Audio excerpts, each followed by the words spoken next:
সব থেকে বেশি যদি প্রবাসে কিছু মিস করে থাকি সেটা হলো কলকাতার খাবার দাবার আর ছুটির দিনে সিনেমা দেখতে যাওয়া। হলে বসে হিন্দি সিনেমা দেখা প্রায় ভুলেই গেছি, নেটফ্লিক্সই হয় ভরসা।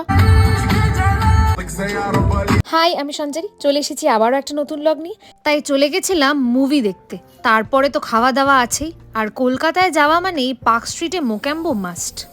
বছর পর যখন কলকাতায় আসি তখন এখানে যাওয়ার একটা দিন ঠিক বরাদ্দ রাখি। পিওর ভেজ, পিওর জাপানে পাওয়া যায় না।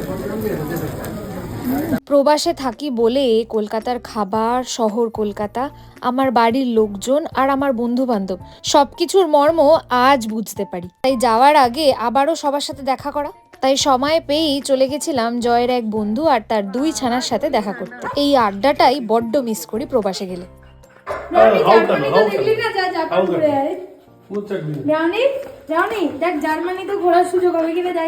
যাওয়ার আগে এরকম আড্ডা, গল্প, দেখা সাক্ষাৎ চলতেই থাকবে। আজকের মতো এখানেই, টাটা।